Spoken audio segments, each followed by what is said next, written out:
In 1996, Transformers hit us with Beast Wars, and let me tell you, it was like the meteorite hitting the fucking dinosaurs. Cars, trucks, whatever this shit is, fucking extinct, mate. We're doing it animal style now. We got apes, we got dinos, we got big ugly fucking bugs. We're completely reinventing shit for the 90s. Ball-jointed articulation, integrated weapon storage, size classes, yes please. No more of every toy having a completely different size and price. It's almost like G1 was a cobbled together mess of Japanese imports or something.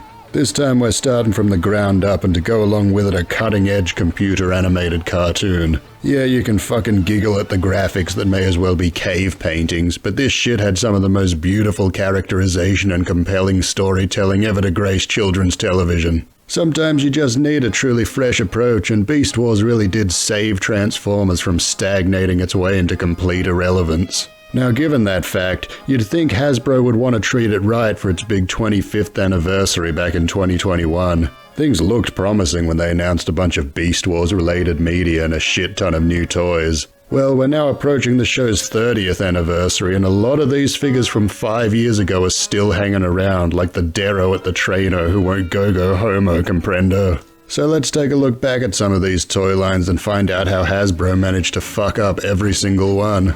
To start with, I want to ask you a question. Have you ever been watching a Transformers cartoon and thought to yourself, this is great, but wouldn't it be better if every character sounded like they had a concussion? What is this? This is what is necessary for Cybertron's survival. Welcome to the trenches, soldier, because this is War for Cybertron, a bland, evergreen retelling of the Transformers story that manages to be melodramatic and completely tepid at the same time, where every veteran voice actor has been replaced with complete amateurs because Hasbro is too tight-ass to pay union rates. And in the third chapter, Kingdom, this treatment got applied to the Beast Wars cast too. Oh joy. I'm not going to dive too deep into the show itself because it's basically irrelevant. It returns to the classic 80s philosophy of existing purely to promote the toys. In fact, the characters literally just are the toys. They stuck a few bones in the CAD models and called it a day. And to be fair, I wouldn't mind sticking my bone in a few of them. In reality, this doesn't really apply to the Beast Wars characters. Their robot and beast modes are two different models because their transformations have always been shall we say, somewhat unrealistic. But I'll be honest, the toys do a damn good job of making them work. You'll believe a gorilla can fly. Theoretically, these figures are supposed to tie in with the Kingdom show, but aside from slightly more realistic fur textures, they're basically one-to-one recreations of their original Beast Wars designs. There's a reason the Takara repaints were just called Beast Wars again. CG fur graphics aren't the only upgrade though. A lot of these beast modes are surprisingly well articulated and do a really good job of hiding away their robot kibble. Prior to this, the only beast modes that were anything more than static bricks were high-end masterpiece figures. Speaking of which, some of these toys borrow a lot of transformation elements from their masterpiece counterparts, making them impressively clever and complex for their size. In some ways, they even improve upon their predecessors. Optimus Primal still has his legs sticking out, but his transformation is a lot more simple and streamlined, and Black Arachnia's spider mode holds together a lot better, all while retaining those venomous memories. Not here to fuck spiders? Well, more for me then. With very few exceptions, these toys are pretty perfect updates of the original show's cast, and even the new freak weirdos designed just for this line are pretty cool too. So why are so many of these beloved characters still collecting dust on shelves half a decade later? Well, the Beast Wars characters are certainly beloved by anyone who's seen the original cartoon. The problem is nobody has seen the cartoon because Hasbro never fucking shows it to anybody. The last time it had reruns was on the Hub, and not the one you're thinking of, and they never uploaded it to YouTube until 2 years after this toy line started. There's an entire generation of fans who only know Beast Wars as the terrible CG monkey show. Oh, sorry, how could I be so stupid? Who needs the original series when we have this new Netflix show that's obviously just as good? A bargaining chip should remain in play until the game is over. Yes. It is you, isn't it?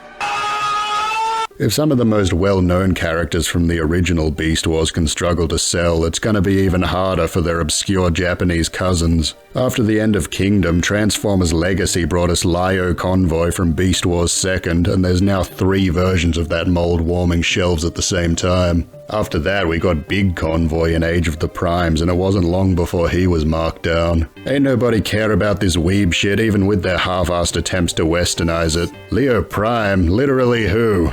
I don't think name recognition is the only problem though. The whole idea of the Legacy line was to give everything a unified aesthetic. That's why the first few Prime and animated characters had to get hit with the G1 ugly stick. These guys have more realistic beast modes to fit the overall Chug style, but their robot modes are still very distinctly anime. Ironically, they kind of stick out against the other G1ified characters despite technically being part of the G1 universe already. But who needs stylistic consistency when you can be fucking awesome? And that's exactly what Legacy Magmatron is. 3 dinosaurs that combine into one robot? Come on! You gotta admit this is cool! You could argue they should have done more to manage the beast kibble, but that's what he looks like in the cartoon and they couldn't stray too far from that original design. Well, I mean, they evidently could have, but let's not get hung up on that right now. As is, this figure is a pretty perfect remaster of the original. It even has the optional Saturday Night at the Old Folks' Home mode. On concept alone, Magmatron makes for a pretty irresistible toy in spite of Beast Wars Neo's obscurity in the West. But there's one thing that can make even the most irresistible grails seem downright repulsive. As part of the Commander size class, Magmatron originally commanded a whopping $180 price tag. I only picked him up because he dropped down to $130 for the annual Big W toy sale. But evidently that was still too expensive for most people, as he's been sitting at that price on clearance for more than a year now. The fact is, Transformers toys are just getting too expensive for what they are. Sure, this guy's pretty big by modern standards, but he's barely as tall as an old-school leader class toy that sold for 1/3 of what he cost. And don't forget, that older toy also included a shit ton of built-in play gimmicks. Magmatron doesn't even have any of the play features from his original toy except for the fucking dinosaur orgy. So not only are we paying more, we're also losing features that we already had on a much older product. Who the fuck made this again? Oh my god. Look, I've been to DeviantArt, I know all about inflation, but even adjusting for that, things shouldn't be anywhere near this expensive, especially when you're already removing features and making things smaller. You can do inflation, or you can do shrinkflation, you can't do both, and us pretending that it's okay only legitimizes these greedy practices. I remember when Studio Series The Fallen came out and people were praising it for being old leader size, as if we're supposed to jump for joy because Hasbro isn't completely ripping us off for once. Oh, but it's not about the size anymore, it's about the engineering. Oh, you mean the engineering that's copied verbatim from the old toy because that's all that the character design allows for? Oh, totally worth it. Take my money, take my butt virginity while you're at it. You can call me a fascist boomer nostalgia tard if you want, but I do think that older Transformers toys had better value for money. But that doesn't mean they were necessarily always good. Case in point, Beast Wars Vintage, a line of re-releases of the original 90s Beast Wars toys. As mentioned at the start, these figures were no doubt revolutionary when they first came out, but the problem with being first is that when you finish you gotta sit in the cuck chair and watch everyone else do it better. Or, you know, so I've heard. The robot modes are pretty dynamic and they get to show off the wonders of ball-based articulation. Spherical! Spherical! But you can definitely see that the cartoon's character designers took some liberties when adapting the toys for animation. This is even more evident for the beast modes. Most of them look like bloated taxidermy, and the articulation just about reflects that. Paradoxically, the best beast modes belong to characters that never even appeared in the show. Unfortunately, back in those days, a good beast mode almost always meant a robot completely covered in cumbersome panels. That hardly matters though, the real fun lies with the built-in play gimmicks. You can make them curl up, make them squirt, make them shoot stuff out of their butt. You know, this is sounding a lot like my Friday nights. The weirdest feature is that the first year characters all include a mutant head that sits on top of the regular one, usually in the form of weird little panels that dangle annoyingly off the sides. I think Kingdom had the right idea using these for repaints or different characters. In fact, the Kingdom figures are largely better in most ways. Sure, some of the old gimmicks are a bit of fun, but the new toys actually somewhat resemble the cartoon and the animal modes aren't suffering from rigor mortis. It was a pretty dumb idea to re-release these old figures at the same time as these brand new ones that are vastly superior in nearly every way.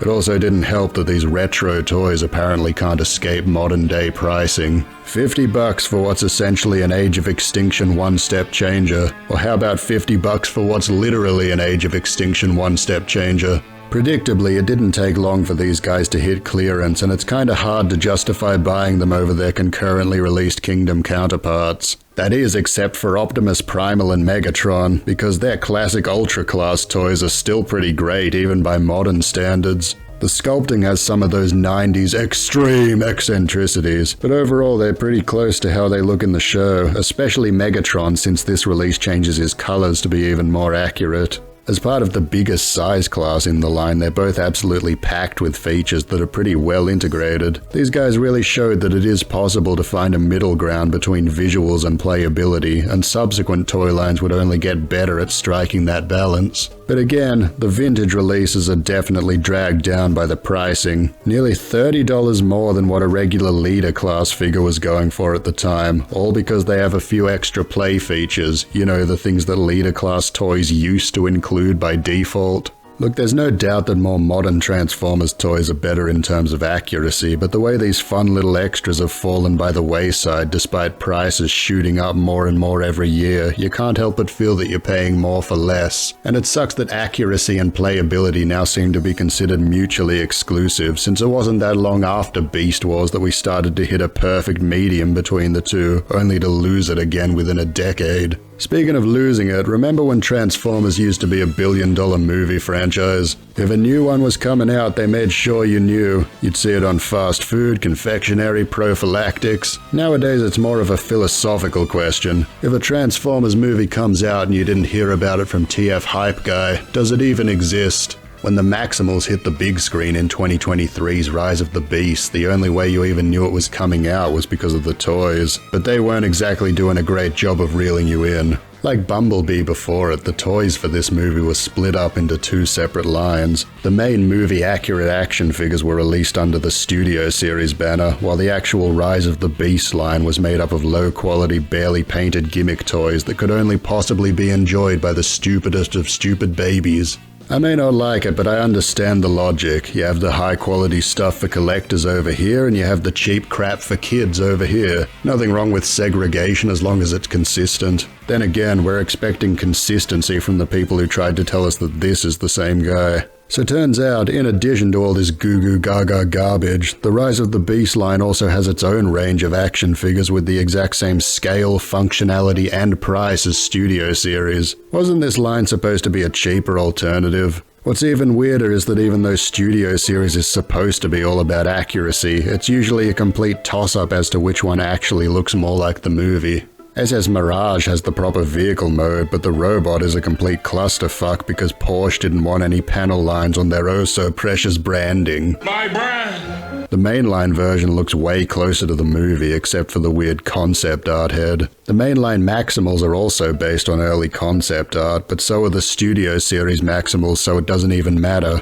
SS Wheeljack has an officially licensed vehicle mode, but his transformation somehow puts his doors back to front so the mainline ends up looking better. And for Optimus Prime, the Studio Series actually does beat out the regular version, just as long as you completely ignore the back of the truck. I feel like a sterile old man yelling at his own testicles. Why are there two of them if they're both gonna fuck it up? Lazy truck modes seem to be a common theme since Scourge and Battletrap both have their arms hanging out the back of theirs. Strangely, they don't even have figures in the regular line, so if you want the main villains of the movie, you're gonna have to dip your toe into Studio Series no matter what. So why the fuck do we even have two lines to begin with? Most of them aren't different enough to justify buying both, but you have to mix and match if you want decent versions of all the characters. But then that means there's always going to be one inferior option that gets left behind to rot on shelves. It really seems like Hasbro couldn't decide whether they wanted these lines to be cross-compatible or their own separate things. And isn't that just a perfect metaphor for this movie? Completely incapable of committing to one thing or the other. Half the time it looks like they're doing the full reboot thing, then other times they're leaning really hard into the Bayverse prequel camp. Yeah, it was nice hearing Arrival to Earth again, but it just showed how this franchise fails to let go of the past, like a 25-year-old who still jacks off to his high school yearbook. It's pretty ironic that this is the movie that features characters from Beast Wars, the show that saved Transformers by boldly pushing it in a new and innovative direction. Because Transformers isn't about being new and innovative anymore. It's about taking the same leftovers from 20 to 40 years ago and melting them down into a bland, homogeneous paste that appeals to nobody. Rise of the Beast really shows why we'll never get anything as ambitious as Beast Wars ever again. A completely fresh take on Transformers with a brand new cast taking center stage for 5 whole years? Please. Hasbro is so obsessed with using the same G1 characters in everything that even G1 suffers from it. Even though Kingdom was ostensibly Beast Wars themed, the biggest shellformers it produced were Rodimus Prime and Galvatron. Hasbro loves to gas up the 1986 movie, even hijacking studio series to make more figures based on it. Yet its most important characters are as unwanted as an adult woman at a Melee tournament. Trust me guys, I know Galvatron didn't sell the first 4 times, but the 5th one is definitely gonna go gangbusters any second now. These characters are never going to sell well because, like Beast Wars, Hasbro has managed to render them completely irrelevant. If Megatron ever does become Galvatron, he's back to his old self again within a week, and Optimus Prime never stays dead, so neither Hot Rod nor any other characters even get the opportunity to ascend to leadership. For these characters to thrive, Transformers has to be able to change. For Galvatron to live, Megatron must die. For the Maximals and Predacons to live, the Autobots and Decepticons must die. Optimus Prime must die for Rodimus Prime to arise. And I just don't see anything like that happening ever again, because both modern Hasbro and the audience it tries to pander to are made up of the same Gen X crybabies who saw Optimus Prime's death as their own personal Vietnam. Telling them to try anything new is like trying to explain Smiling Friends to your veteran grandpa. So there's this yellow guy named Charlie.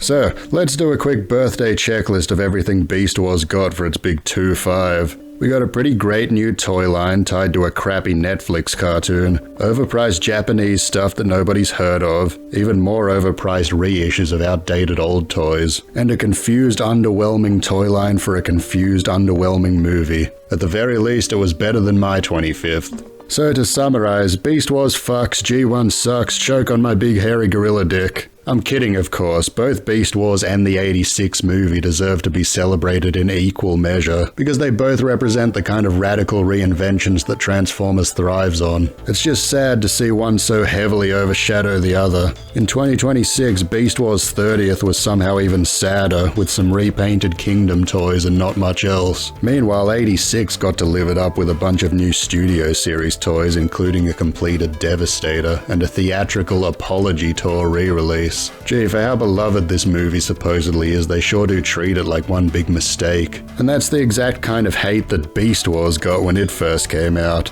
The greatest and most influential pieces of the Transformers franchise are the ones that aren't afraid to take risks, even if it pisses off a good portion of the audience. Sometimes these risks don't always pay off, but when they do, they can launch the brand higher than a preemie at a trampoline park. It's this type of extreme renegade behavior we need more of today. I guess what I'm trying to say here is, happy birthday, Beast Wars. Thanks for not being afraid to unleash the beast. Well, that's just prime.